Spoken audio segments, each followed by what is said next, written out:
Okay, so this is the camp phase after Potomac Fort. A couple things to note here. I got 44,200. The reason I got more than normal is because I have multiple points in politics. Same thing with the recruits. My reputation is +3, career points 1. Also notice 150 prisoners exchanged for 169 additional recruits. One of the goals during my legendary gameplay is going to be to capture units because of these additional recruits. These are in over and above anything else you get, and for the CSA you're going to need every man you can possibly get. So I think this caps out at 1,000.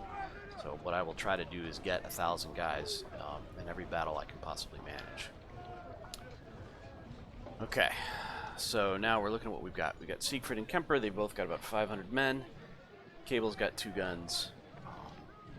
But the first thing we're going to do is save. So this is Legendary 2 post-Potomac Fort.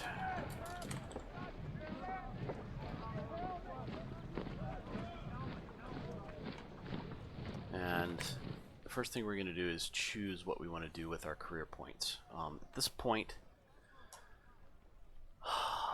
I think the best way to spend it is politics to get more money in recruits. For the CSA, politics early gets you better benefits than politics later as your recruit pool starts to dry up.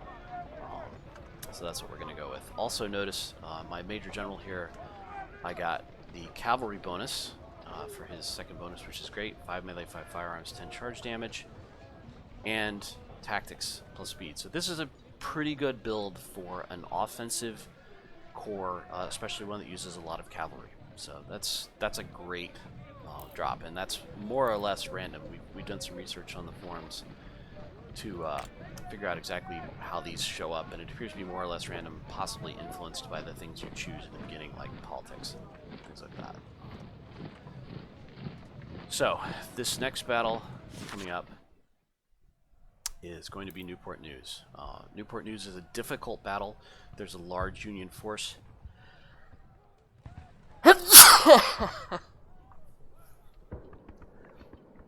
I apparently need to push to mute. Anyway, Newport News, large Union force. It's a very difficult battle to win, but it is possible, and you do get some significant reinforcements from units that aren't yours. And if we hit the deploy button, you can actually see we can only bring 3 brigades to this fight, which makes it tough. So I think what I'm actually going to do is we're going to create another division, and we are going to do so possibly by getting Archer. So let's take a look at this battle again. So if we get a draw, we get -5. It's possible that we could mess this up, but we're going to abuse our reputation early here and just assume that we're going to win Newport News because we need those points. So go back to the camp. We're going to get Archer, and we're going to grab these 1841 Mississippis as well. Takes me back down to 20, but we can live with that. Notice there's a slight morale penalty for being at 20 -2. Not a big deal. So we're going to use Archer to create this new division that saves us money. And in this second division, we're going to create a cavalry brigade. And this time we're going to spend money because we want this to be a full-size cavalry brigade, so we'll give them the best officer we can. And it's going to cost me $30,000 to create this cavalry brigade. Let's see if there's any other options. We have enough Colt 1855s.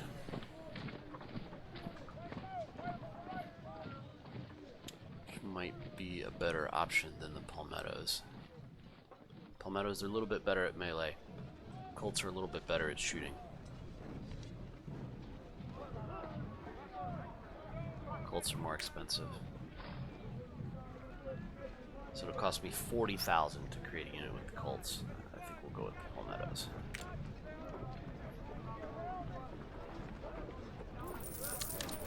And because I created it with a colonel or higher, these guys get an immediate unit bonus, so we will select the cavalry. The options here are morale and efficiency, stamina, efficiency, and speed. or stamina, efficiency, and foot speed. Obviously, for a melee cavalry unit, the horseback riding is pretty much the obvious choice. In theory, you could get the morale, but they very rarely have morale problems. Crocker, in the initial scenario, notwithstanding. So we're going to select that. So it pumps his stamina up to 75, his efficiency up to 18. Notice that even though I have a colonel, his officer's rank is still too low. You actually need a general to command a 750 size cavalry unit. So that leaves me 15,000. What we'll do is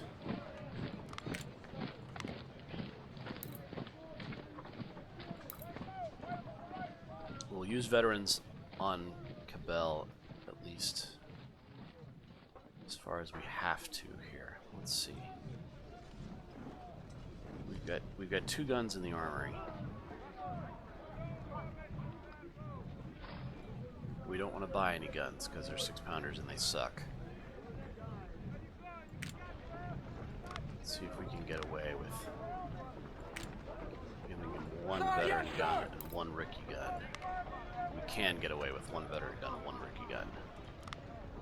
Alright, for artillery, you'll see the options are 50% ammo, 5% efficiency, stamina and efficiency, morale and efficiency. Generally with artillery, the obvious choice is logistics. 50% ammo is huge. Being able to shoot is better than just about anything. You might choose stamina if you had a unit that you wanted to swivel a lot, and that happens, but yeah, there's not much we can do about that. So add McNair as the division commander here.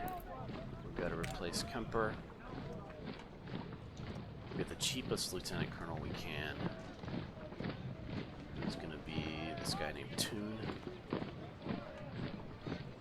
And then what we'll do is we'll check our firearms stats. He's at 37, he's at 37, but after one of these 2 units is going to get those Mississippis, and then we're going to fill them up with rookies. So I'm going to guess that these guys will be better after. Equip.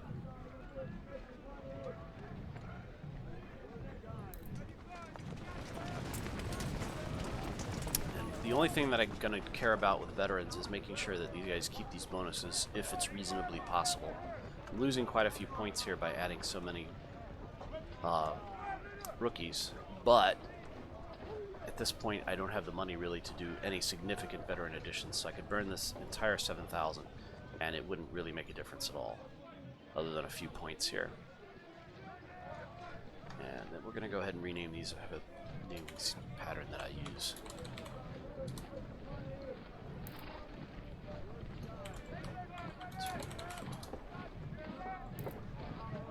What we're going to actually do is shift. Second division. These guys are going to be shock cavalry.